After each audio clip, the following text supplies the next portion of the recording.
এটা হচ্ছে আমার মার খাওয়ার পুরস্কার, আর এটা হচ্ছে সুপ্রতিম সরকার যে মার দিল। মার তো মমতা দি সিঙ্গুরে খাননি, সিঙ্গুরে মার খেয়েছি তো আমি। আমার সামনে দিদিকে অসম্মান করা, আমি দিলাম সুপ্রতিম সরকারকে একটা টুল ছুঁড়ে। ওই লোকটা আমাকে অ্যারেস্ট করলো। সুপ্রতিম সরকার তখন বাইরে দাঁড়িয়ে রয়েছে, বলছে এটাকে ধর, এটাকে ধর। এটা এসপিকেও মানে না। আর মমতা ব্যানার্জি বলছিলেন না তুই ওর কম্পেনিয়ন, আমাকে তুই বলে তুই আমার কম্পেনিয়ন হ।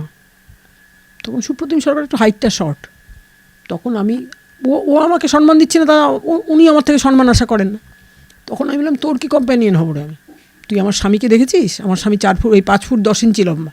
তখন আইসি সাহেব ওনাকে জিজ্ঞেস করলেন যে আপনি ওনার মুখে থুতু দিলেন কেন? তখন ওই দেবাশিস বাবু তিনি বললেন যে স্যার আমি তো ওর মুখে থুতু দিতে যাইনি, আমি সোনালী গুয়োর মুখে থুতু দিতে গেছিলাম। নমস্কার, ওঙ্কার বাংলায় আপনাদের স্বাগত। আমি আপনাদের সঙ্গে বিশ্বজিৎ। আর সিঙ্গুরে যে জমি আন্দোলন হচ্ছিল, তবে সেই সময় মমতা বন্দ্যোপাধ্যায়ের একান্ত সঙ্গী, খুব কাছের যে বৃত্ত, সেই বৃত্তের মধ্যে ছিলেন সোনালী গুহ। আজ তিনি আমাদের সঙ্গে তিনি রয়েছেন। সোনালী, আপনাকে ওঙ্কারে প্রথম স্বাগত। সুপ্রতিম সরকার সিঙ্গুরে যে তার যে কর্মপদ্ধতি ছিল সেই সময় নিয়ে মমতা বন্দ্যোপাধ্যায় একাধিকবার অভিযোগ করেছেন। সেই সুপ্রতিম সরকার কলকাতা পুলিশ কমিশনার, কোথায় কি পুরস্কৃত করলেন মমতা বন্দ্যোপাধ্যায় তাকে?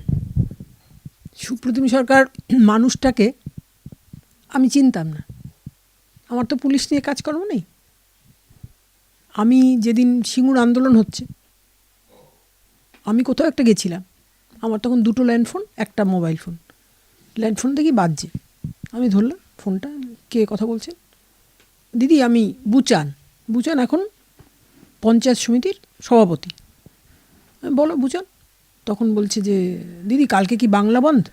তখন আমি বললাম বাংলা বন্ধ কেন হবে? বাংলা বন্ধ হলে তো আগে থেকে একটা প্রচার হয়, আমি তো কিছুই জানি না। তখন বুচান আমাকে বলছে দিদি তুমি দেখি কিছুই জানো না, দিদি তো সিঙ্গুরে পৌঁছে গেছেন। সিঙ্গুর নামটা খুব চর্চিত তখন দিদি তো মানে ওইখানে চেক দেওয়া হচ্ছে। তখন আমার তখন নিজের গাড়িও নেই। তখন আমার হাজব্যান্ড এসে বললেন যে সোনালি, দেবুদা মানে এখানে 2006 যে তৃণমূল কংগ্রেসের প্রার্থী হয়েছিলেন দেবব্রত বিশ্বাস, তাকে আমরা দেবুদা বলতাম। দেবুদা সিঙ্গুর যাচ্ছেন। তখন আমি বললাম, আমি বাড়িতে কাপড় পরতাম, মানে শাড়ি পরতাম। তখন আমি দেবুদাকে বলো 1 সেকেন্ড আমি কাপড়টা চেঞ্জ করে নিই। আমি দেবুদার গাড়িতে সিঙ্গুর বেরিয়ে গেলাম। তখন দেখি মমতাদির মুখে একটা জয়ের হাসি। তার আগের দিন আমার খুব কোমরে পেন হচ্ছিল। আমি আমার হাজব্যান্ডকে বললাম তুমি দিদিকে ফোন করো। তখন ও বলল দিদিকে কেন ফোন করতে হবে? দিদির কাছে এমন একটা ওষুধ আছে যেটা খেলে সব ব্যথা কমে যায়। ও দিদিকে ফোন করলো। তখন ও এখানকার কাউন্সিলর।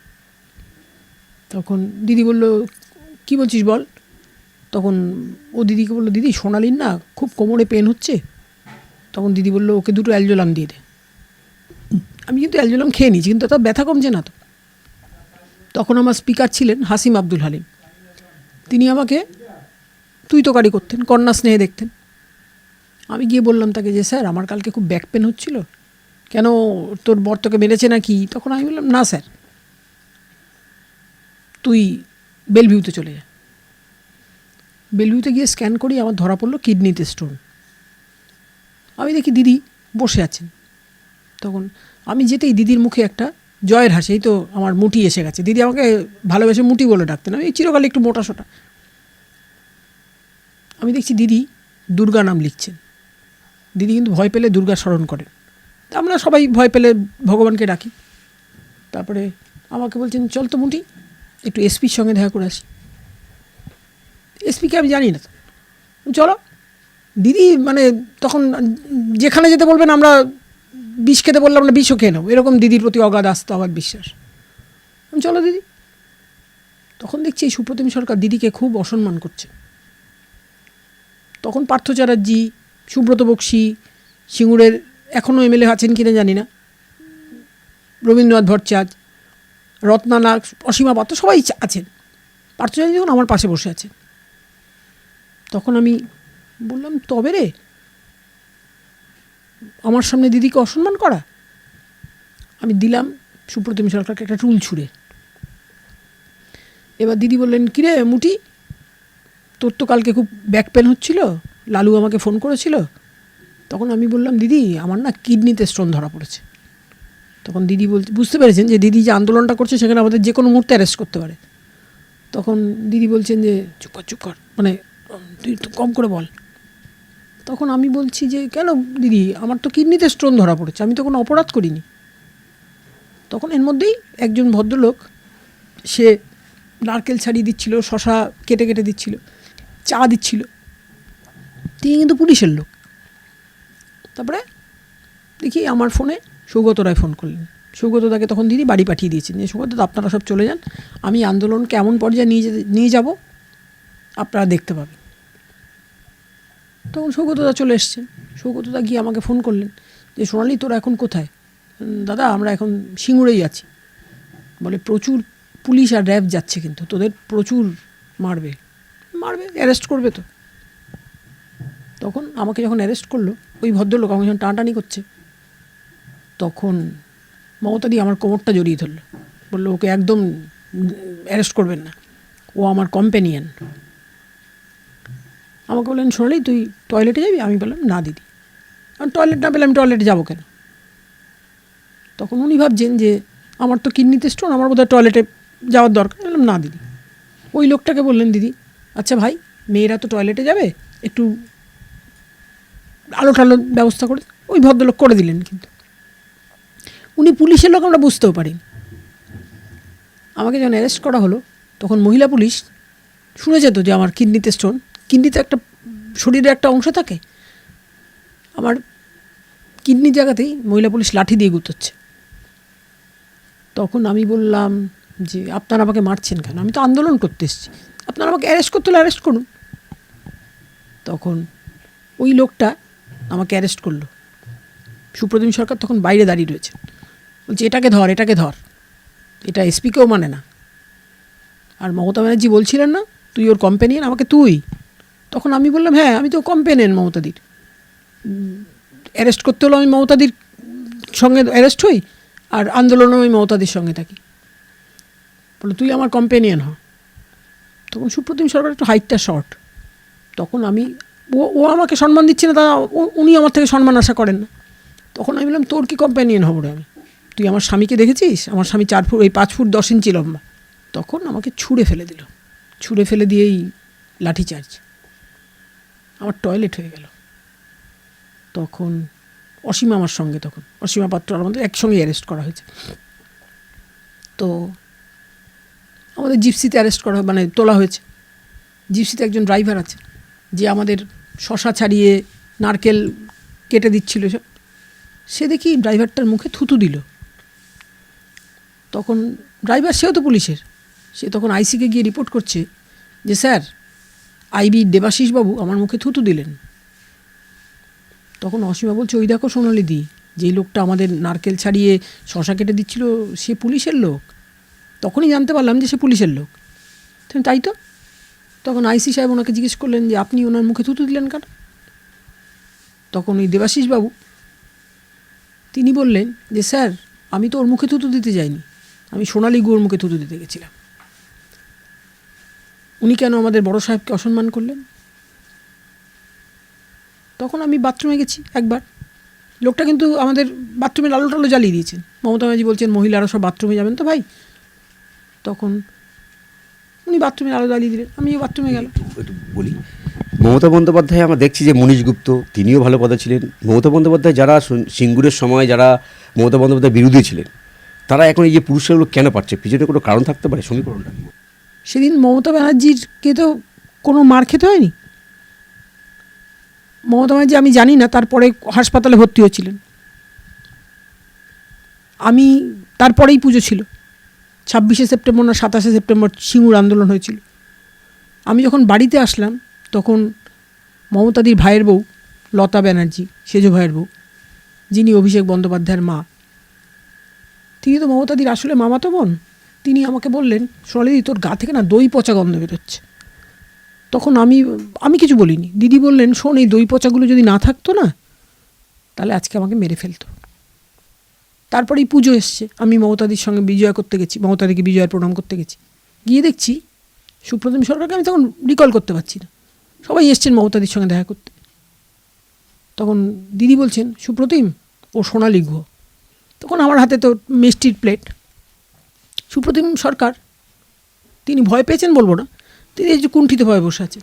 হ্যাঁ ম্যাডাম, ওনাকে চিনি তো। তখন আমরা, সাহেব, আমার কাছে কিন্তু আর এখন টুলও নেই, মিষ্টির প্লেট, আপনি মিষ্টিতে নিলে নিন, শুভ বিজয়। তখন উনি বললেন, হ্যাঁ শুভ বিজয়। উনি দেখলাম পরে আইজি দক্ষিণবঙ্গ হয়ে গেলেন। আমি তারপরে টিভি দেখতে দেখতে বলছি, এই দেখো, এই লোকটাকেই তো আমি টুল ছুঁড়ে মেরেছিলাম। আমার এসপি তখন সিদ্ধিনাথ গুপ্তা। আমি যখন বাথরুমে গেলাম তখন দেখছি এসপি কলিং, এসপি কলিং। আমি ফোন করতে বললাম, হ্যাঁ সাহেব নমস্কার। তখন সিদ্ধিনাথ গুপ্তা আমাকে প্রতি নমস্কার জানিয়ে বললেন, ম্যাডাম আপনি কোথায়? আমি বললাম, আমি তো সিঙ্গুরে। বলে, সিঙ্গুরের এসপি ফোন করেছিল। তখন আমি বললাম, তখন অ্যারেস্ট অর্ডার হয়ে গেছে। তখন আমি বললাম, আপনি কী বললেন? আমাকে জিজ্ঞেস করেছে সোনালী গুহ কেমন মেয়ে। আমি বললাম, খুব ভালো মহিলা, এরকম ওয়েল বিহেভড, নমস্কার করেন। বলে, আমার কাছে তো একদম উল্টো, আমাকে টুল ছুঁড়ে মেরেছে। আপনি কিছু মিলিট্যান্ট মেয়ে পাঠান। মানে তখন তো অ্যারেস্ট অর্ডার হয়ে গেছে। তাহলে আমার পাঠাচ্ছেন না কেন? তখন উনি বললেন যে, ম্যাডাম আমি তো আপনাকে জানি, প্রত্যেকটা মানুষের জীবনে, মানে মানুষ জীবনটাই হচ্ছে কুরুক্ষেত্র। যখন ভালো কাজ করেন তখন ভগবান করান, আর যখন খারাপ কাজ, আমরা সময় অসময়ে অপরাধ করি, তখন অসুর করান। আপনাকে মিলিট্যান্ট মেয়ে দিয়ে আমরা অ্যারেস্ট করাবো? বাবা, আমি কিন্তু সেই দিনটা ভুলিনি। তারপরেই আমি পুজোতে গেলাম যখন করতে, মানে দিদির কাছে বিজয়া করতে, আমি ওনাকে ভদ্রভাবে নমস্কার করলাম, ওনাকে শুভ বিজয়া করলাম, উনি খুব শুভ বিজয়া করলেন। কিন্তু সেই মাঠটা আমি ভুলিনি। আমার কাছে আমি জানতে চাই যে মমতা বন্দ্যোপাধ্যায়ের যারা বিরোধী, তাদেরকে উনি কেন এরকম পুরস্কার দিচ্ছেন বলে মনে হয়? না, আমাকে তো তারপরে বিধানসভা নির্বাচন হলো 2006-তে, আমি জিতলাম। 2011-তে উনি আমাকে ডেপুটি স্পিকার করলেন। আমার সরকারি গাড়ি পেলাম, আমি সরকারের সমস্ত সুবিধা আমি পেলাম। দেখুন, আমি একটা কাগজ দেখাবো, সেই গাড়ি, একটা গাড়ির ড্রাইভারদের একটা টেন্ডেন্সি থাকে সামনের গাড়িটাকে ওভারটেক করে যাওয়ার। আমি গুড্ডু বলতাম, গুড্ডু ডোন্ট রাশ ড্রাইভ। তো গুড্ডু বলতো, না দিদি আমি রাশ ড্রাইভ করি না। তখন বোধহয় কিছু একটা হয়েছিল। বিষ্ণুপুর থানা আমাদের নোদাখালী, কী বলে, সাতগাছিয়ার একটা অন্যতম থানা। সাতগাছিয়া তো অনেক বড় কেন্দ্র। 117 আগে ছিল, এখন 145 সাতগাছিয়া হয়েছে ডিলিমিটেশন হওয়ার পরে।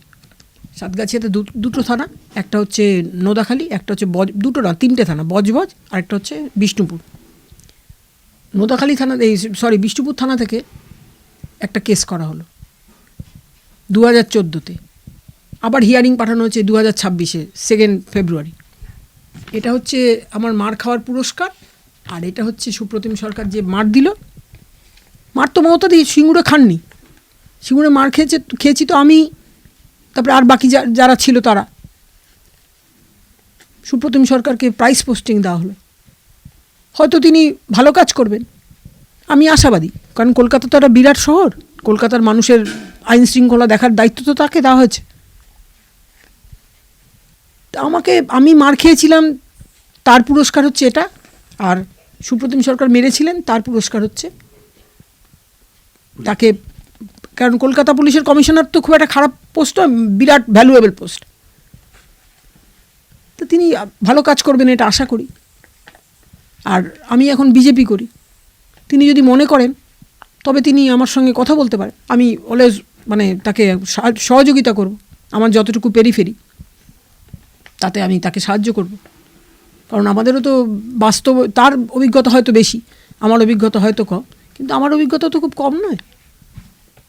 তাকে সাহায্য করব যে কোনখানে আইন শৃঙ্খলার অবনতি হতে পারে। আমি 4বারের এমএলএ, 1বারের ডেপুটি স্পিকার, আমার হাজব্যান্ড এখানকার 2বারের কাউন্সিলর ছিলেন, সাহায্য করব। বেচারাম মান্না এখনও কী পজিশনে আছেন আমি জানি না, কৃষিমন্ত্রী। আমি বেচার বাইকে সওয়ার হতাম, বেচা একটা জায়গায় তেল নিচ্ছে পেট্রোল পাম্পে, হঠাৎ ফোন বেজে উঠেছে। আমি বললাম, বেচা তোর ফোন বাজছে। তখন বেচা বুঝতে পেরেছে ওই সুপ্রতিম সরকারই বেচার সঙ্গে গটাপ ছিল। দিদি একবার সরি বলুন। বললাম, কাকে রে? তখন বললেন, এসপি ফোন করেছে। তুই তাহলে এসপির লোক? বলে, একবার সরি বলুন। আমি তো ওনাকে সরি বলবো না, আমি গিয়ে দিদিকে জানাবো যে তুই গটাপে আছিস। বেচা ভালো থাকুক, বেচার বউও বোধহয়, করবী মান্নাও বোধহয় এখন এমএলএ হয়েছেন। ওরা ভালো থাকুক।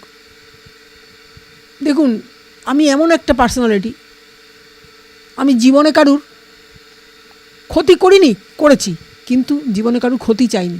যে আমাকে বা খারাপ ব্যবহার করেছে, আমি সুপ্রতিম সরকারেরও বলছি, ইভেন তার পার্সোনাল লাইফ, তিনি ভালো থাকুন, তার পরিবারের সবাই ভালো থাকুক, এটাই চাই।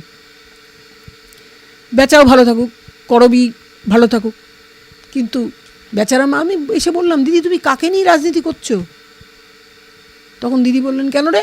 আমি বললাম, বেচারাম্মার না কিন্তু আমাকে এসপিকে সরি বলিয়ে দিতে বলছে। আচ্ছা আচ্ছা, আপনাকে অসংখ্য ধন্যবাদ, আপনাকে সময় দেওয়ার জন্য। সোনাইগুলো কিন্তু মনে করছেন যে মমতা বন্দ্যোপাধ্যায় কার্যত সুপ্রতিম সরকারকে পুরস্কৃত করে সোনালী গুহকে কোথাও তার মার খাওয়ার যে যন্ত্রণাটা মনে করিয়ে দিলেন। ক্যামেরায় স্বপন দাসের সঙ্গে বিশ্বজিৎ, ওঙ্কার বাংলা।